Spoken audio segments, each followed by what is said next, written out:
Professor, a grim situation. Give us, please, first your thoughts, and then allow me, please, to ask you some searching questions. Thank you, George. First of all, with regards to your poll, I think Jake Sullivan, if he had the right to vote, or if he had the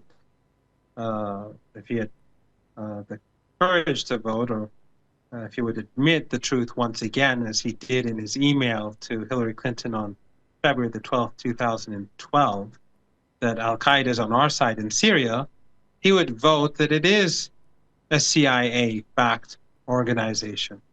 ISIS and Al-Qaeda were both supported by the CIA. We know from that email, we know from the U.S. Defense Intelligence Agency document of 2012 that Turkey and despots in the Persian Gulf and U.S. allies in the region were wanted to create a Salafist entity between Syria and Iraq to isolate Syria. Well, what was that entity? It was ISIS. So they created Al-Qaeda. They supported ISIS. And then Kerry said we allowed, in a leaked audio, he said we and Qatar and Turkey and Saudi Arabia funded ISIS. And he admitted that they allowed ISIS to advance on Damascus. And I think it was Obama, when ISIS invaded Iraq, in, I think, an interview with Atlantic, he said we allowed ISIS to advance on Damascus to put pressure on the Prime Minister, Nouri al-Maliki.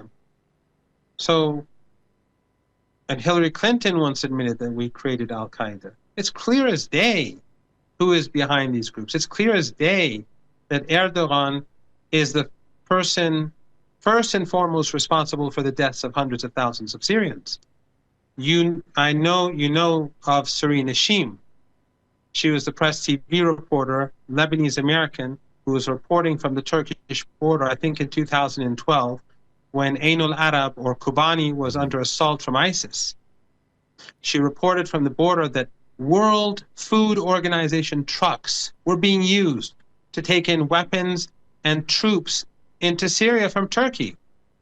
And then Turkish intelligence called her a spy, and she went on Press TV live, said that I'm scared. I've been accused of being of espionage, and I'm afraid. That very same day she was killed.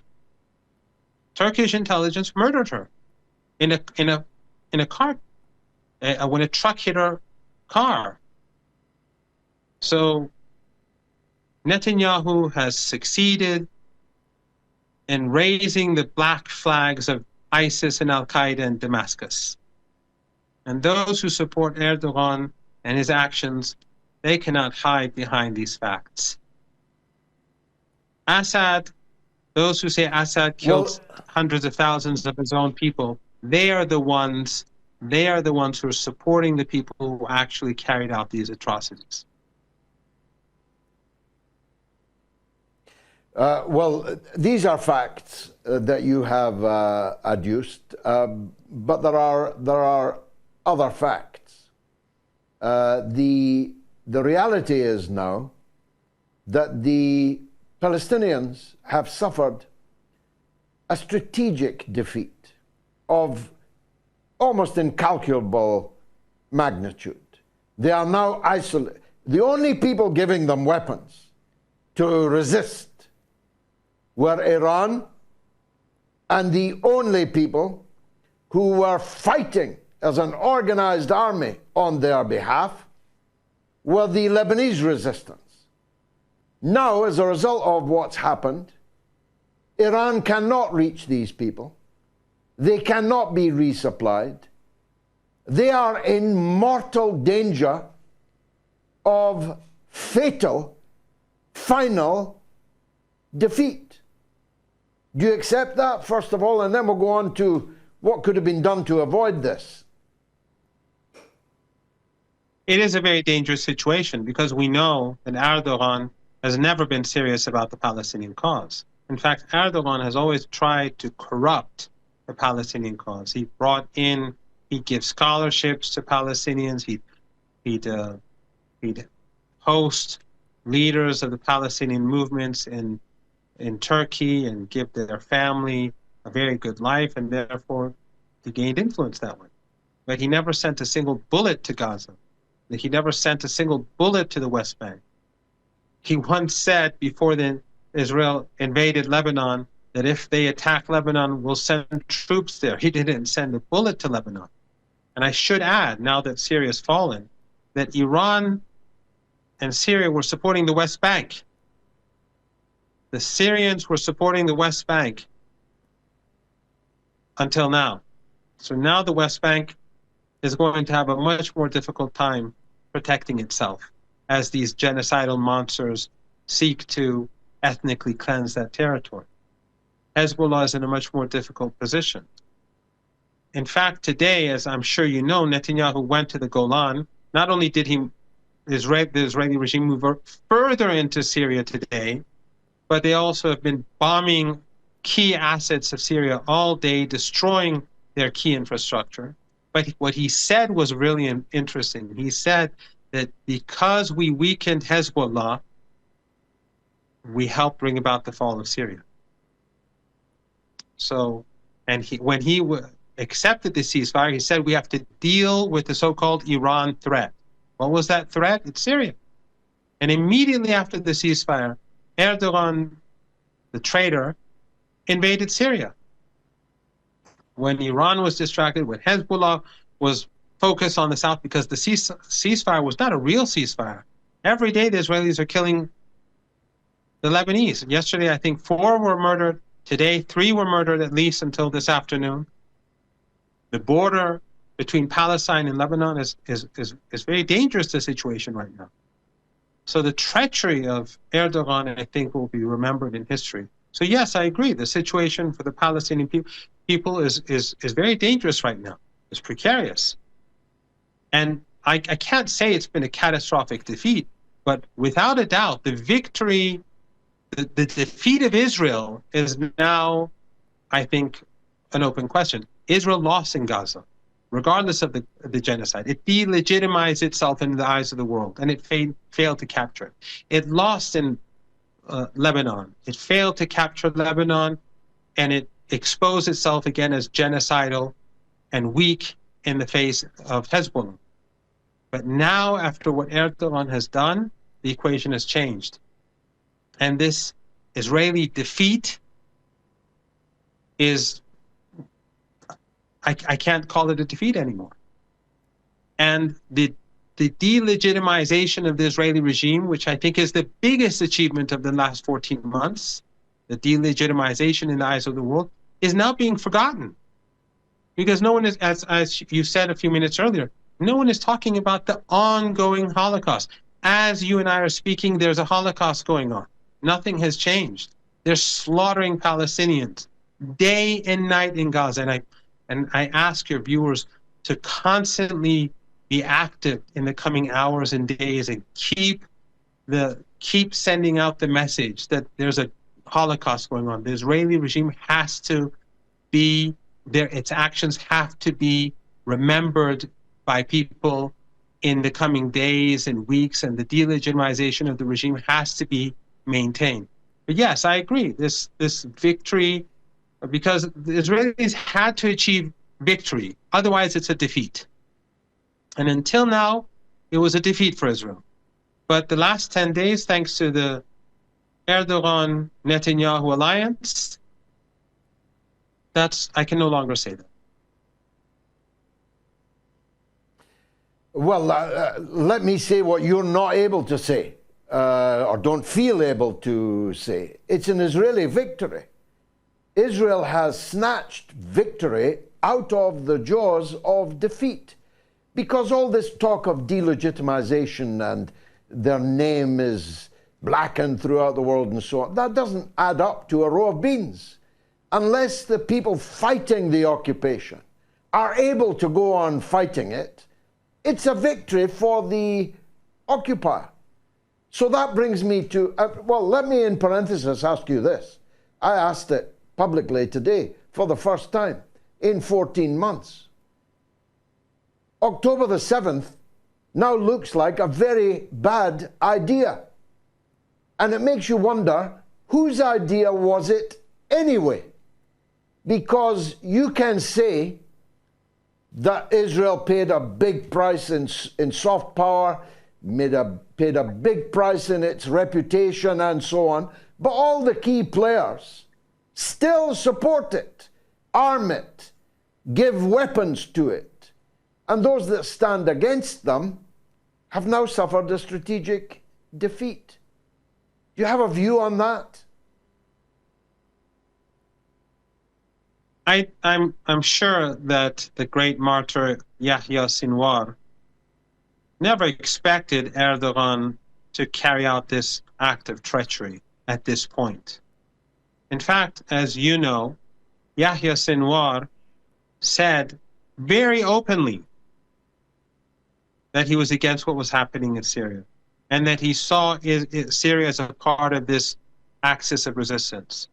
Who has more right to talk about Palestine, Yahya Sinwar or Erdogan, who's selling oil, cheap Baku, who's sending cheap Baku oil to Israel, who's been aiding the genocide for 14 months, who maintains diplomatic relations, who never once told Aliyev to stop selling oil, who continues to do indirect trade with the Israeli regime, and who now has brought the black flags to Damascus. I don't think Yahya Sinwar ever thought for a moment that this would happen under these circumstances. He couldn't even wait a few weeks to carry out his attack. So the Palestinians in Gaza, Hamas and Islamic Jihad, what could they do? They were in a concentration camp. The West Bank was being ethnically cleansed. East Jerusalem was being ethnically cleansed. I understand why they did it. And I don't think any of us can see the future. Hezbollah made the greatest sacrifices for the people of Gaza because they did so willingly since October the 8th. But what else could Hezbollah do but stand with the people of Palestine and the people of Gaza? And they paid a huge price for their willing assistance to the people of Gaza. That they didn't foresee the betrayal of Erdogan, the treason that Erdogan carried out. The people of Turkey are supportive of the Palestinians. But Erdogan knows very well who his henchmen are.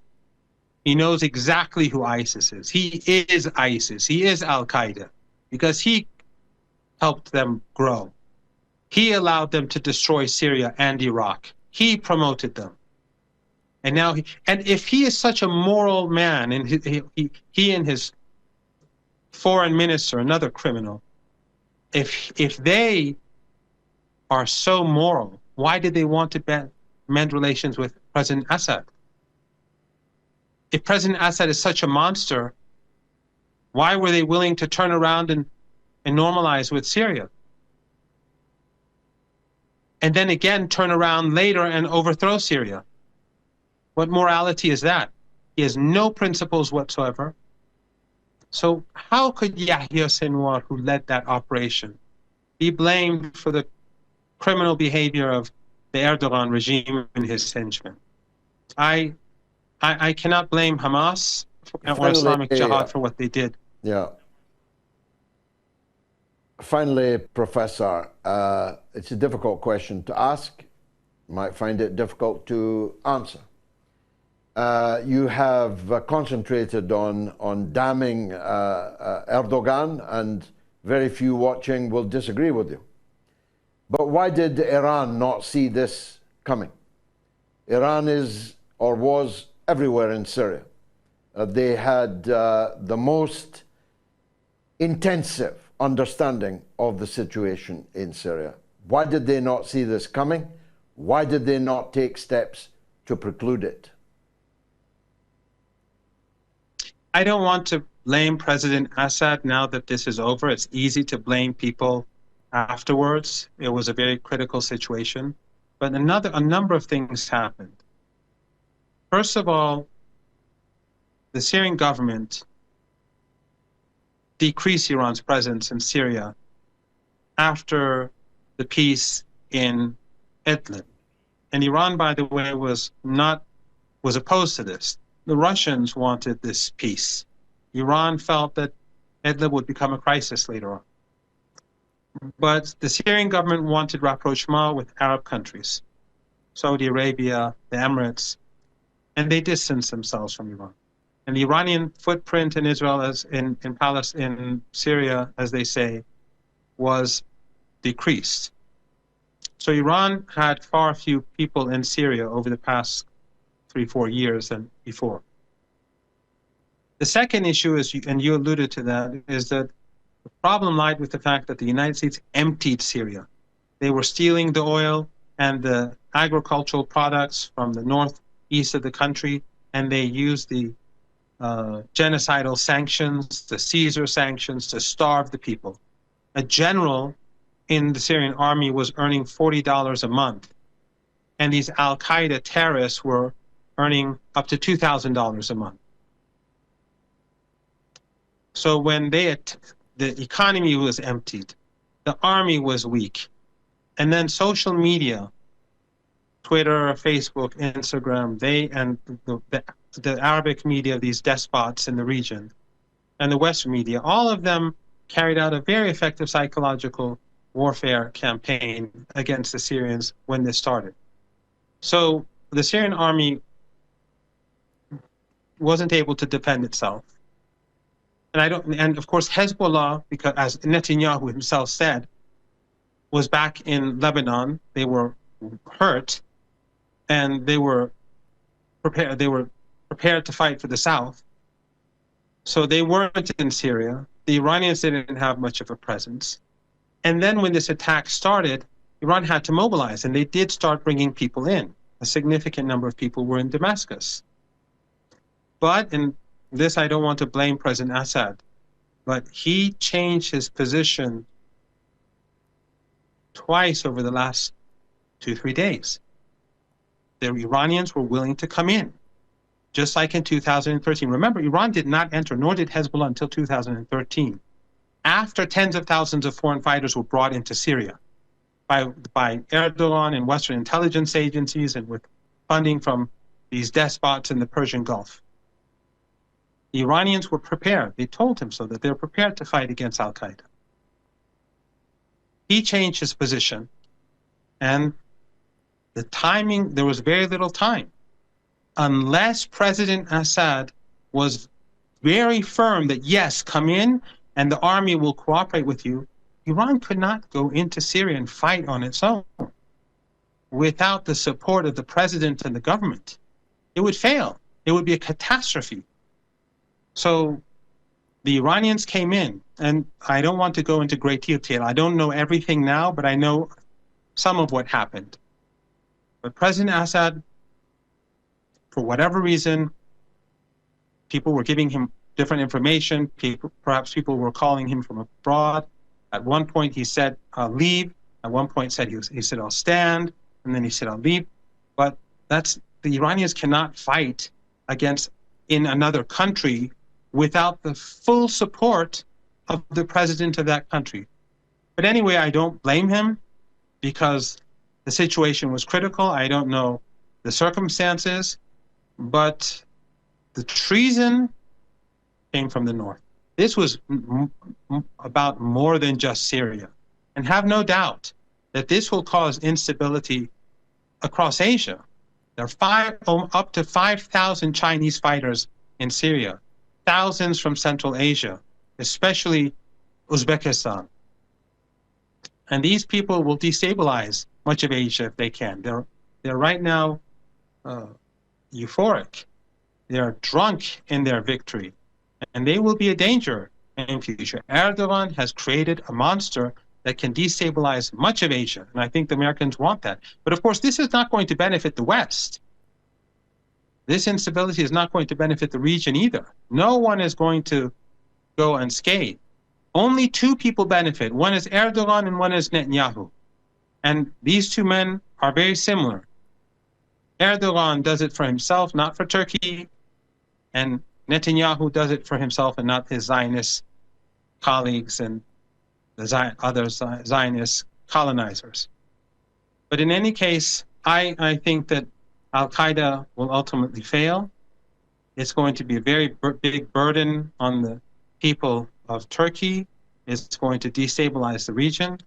And I think that Erdogan, things are very different today, George, from what it was in 2011, 12, 13. I think you know this better, much better than I. People are much more awake today to the reality of what's going on in our region than back then.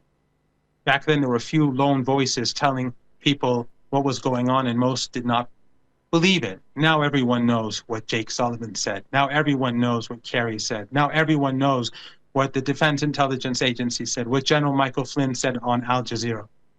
Everyone knows that the CIA, Israel, and Erdogan are in bed together, and that Erdogan sacrificed the people of Palestine. And we will see in the weeks and months ahead, as I think you alluded to at the beginning of the show, that Erdogan and Al-Qaeda will do nothing to harm the Israeli regime. I infer then your answer to my next question, but let me ask it anyway. It's my final one, and I'm grateful for your time. There are people, I don't know enough about it to have a view myself, but there are people who do know a lot about it, who think that the change of president in Iran has changed, at least, if not the political line, then at least the enthusiasm for the political line, the resolve to enforce the political line. Is there anything in that, in your view? I understand that position. I think that there are some people in the current administration that are naive about the United States, who think that if we show a willingness to compromise, that the Americans will compromise. I don't believe that that is the case. I believe that the Americans will, as always, they'll misinterpret this as a sign of weakness, and they'll become more aggressive. That is what history has told us. That is what happened after the nuclear deal. That is what happened after when we were named the axis of evil. There are hosts of instances where the Iranians showed goodwill, and they were slapped, and their hands were slapped by the Americans. But I don't believe that the policy of Iran has changed towards the Palestinian people or towards Syria. The Iranians were prepared to move in. The Iranians did send a large number of advisors. They were in Damascus, and troops under Iranian supervision were in Damascus and in the areas around that. They had come in from abroad. But, as I said, they needed the full consent and support of the president, and thus the cooperation of the Syrian Arab Army, in order to begin fighting. So Iran was prepared to make sacrifices. But if the Syrian president was not committed, and if the Syrian army was not committed, then it would have been a failure, and you would have had a lot of dead Iranians and forces from Iraq and Lebanon and Afghanistan, and people would say, why did that happen? So I don't believe that Iran's general policy has changed. I don't believe the Iranian president has these views, but I do believe that there are people in the administration who are naive about the United States, and perhaps some of their views have emboldened the Americans and their allies, unfortunately. But policy has not changed in Tehran.